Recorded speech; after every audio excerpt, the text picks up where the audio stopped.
Welcome back to the Wild Blue Wanderers. I'm sitting here with our good friend Tom, and Tom's nickname is Tom Transplant, and we're gonna talk about his story, his health journey, and then his awesome rig, the DynaRoamer, which is behind me.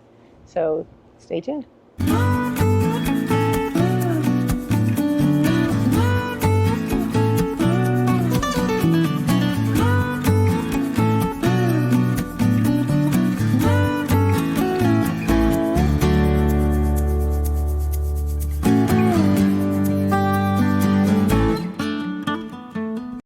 Donate life. You'll never forget me. Hi, my name's Tom Transplant, or Tom Graham. I'm a 2-time organ recipient. I'm alive because of 2 people that chose to be an organ donor. I've had a kidney and 2 pancreas transplants. My first donor, Jordan, was 22 years old, literally perfect in the scale of kidneys, but his pancreas never started working inside of me, and I went to the Mayo Clinic in Phoenix, and they took it back out the next morning.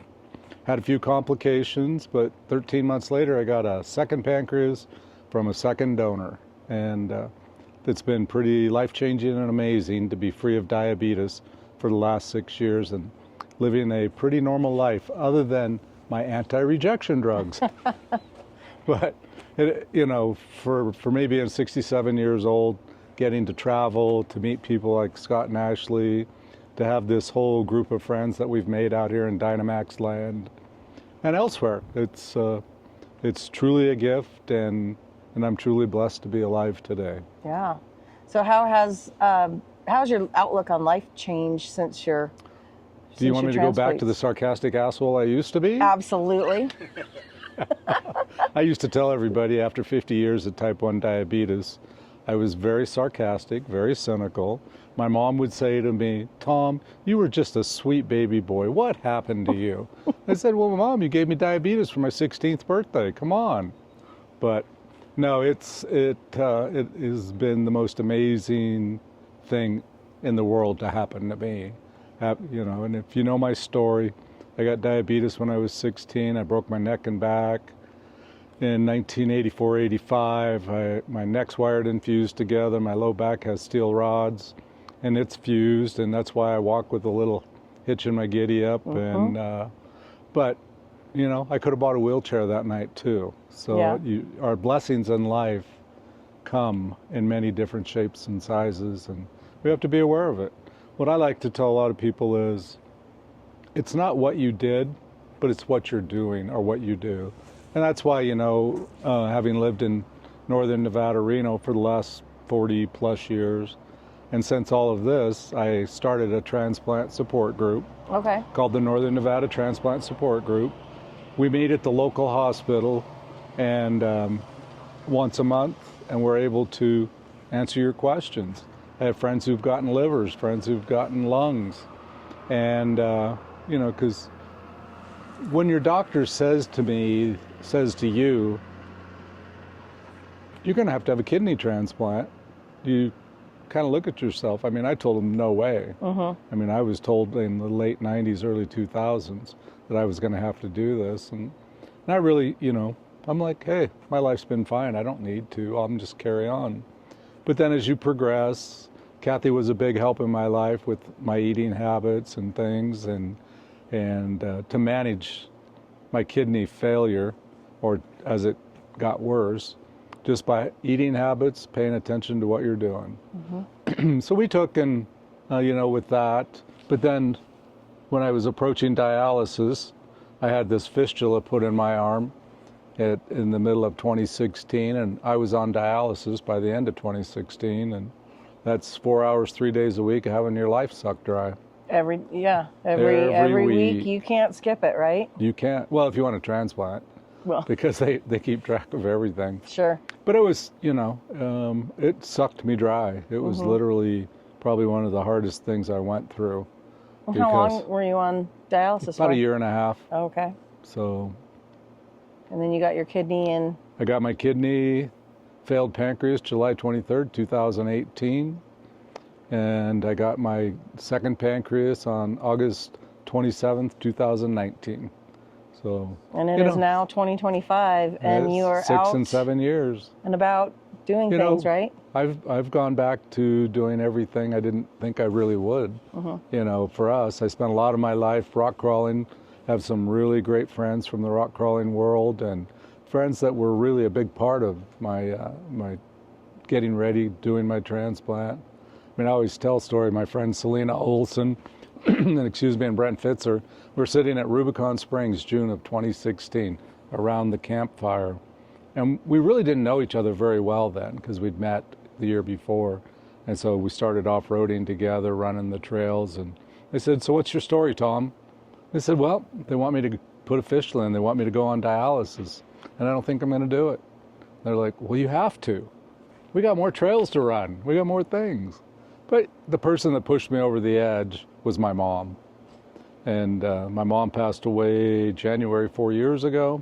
Right. But I spent a week with her in the summer of 2016 in June. We had a cabin at Crescent Lake, which I'm sure you're familiar with, up on 58. Crescent Lake in Oregon. Yep. So, and she spent that whole week telling me I had to do dialysis. And So you had to, I had to do all you this. had to fight to live. Yep. And that's a big lesson for people that are fighting this disease, so forth, to know you have to be your own advocate. You have to want it. You have to work with your doctors. And, you know, we have a lot of choices when it comes to getting a transplant. Life's blessings come in many ways, many shapes and sizes. It's kind of a dumb question, kind of a loaded question, but how glad are you that you took your mom's I don't want to say advice, but her ruling to say, "Hey, you got to keep going. I didn't give birth to you to let you give up," probably is what she'd say.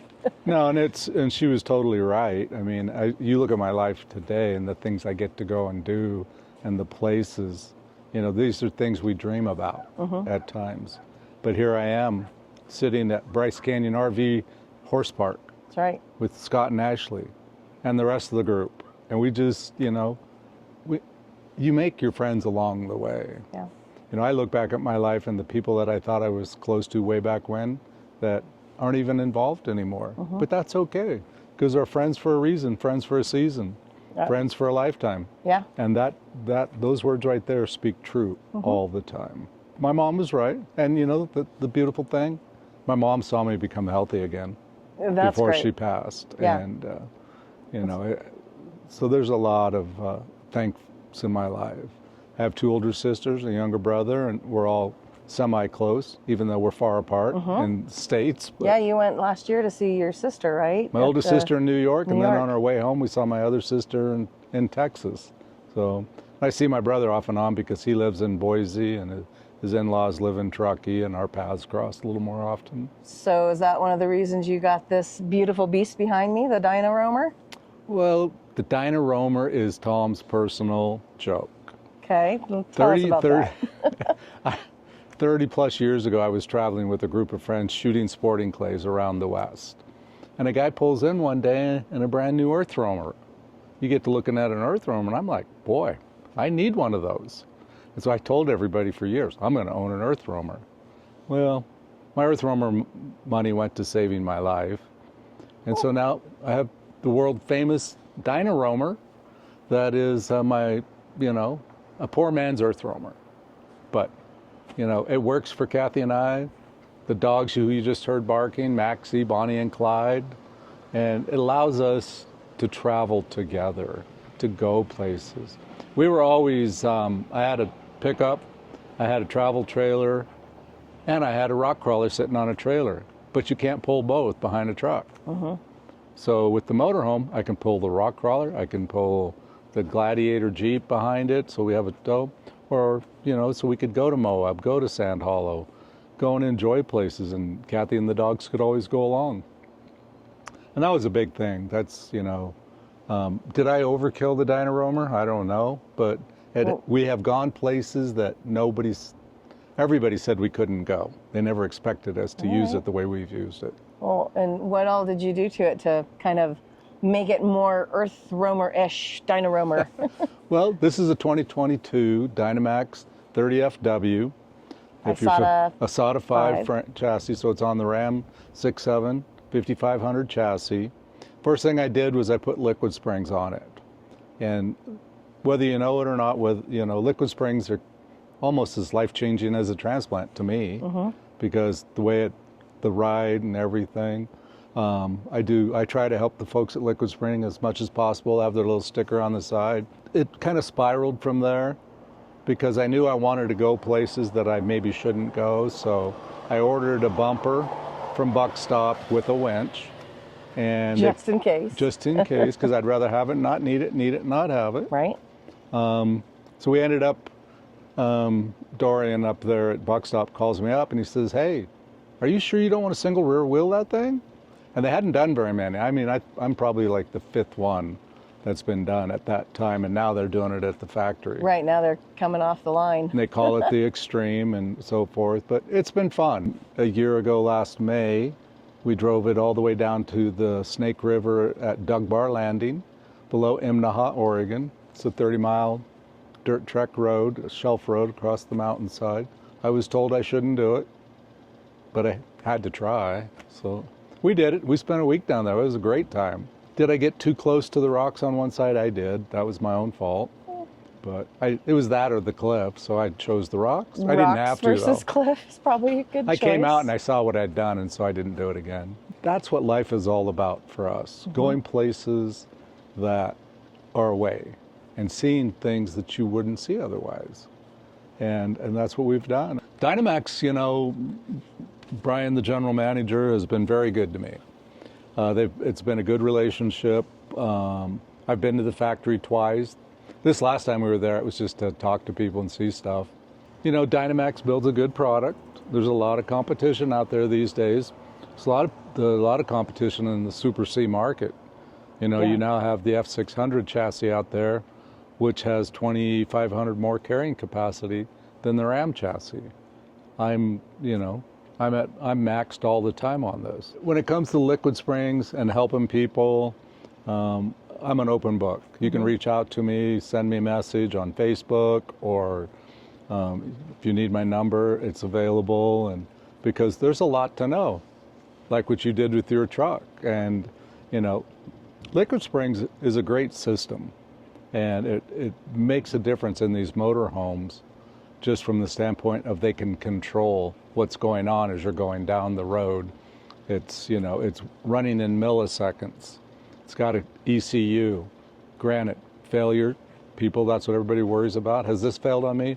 Not once in 50,000 miles and a lot of bad places. Yeah. But it's the possibility. It's always a possibility. Do I carry a spare motor? I do.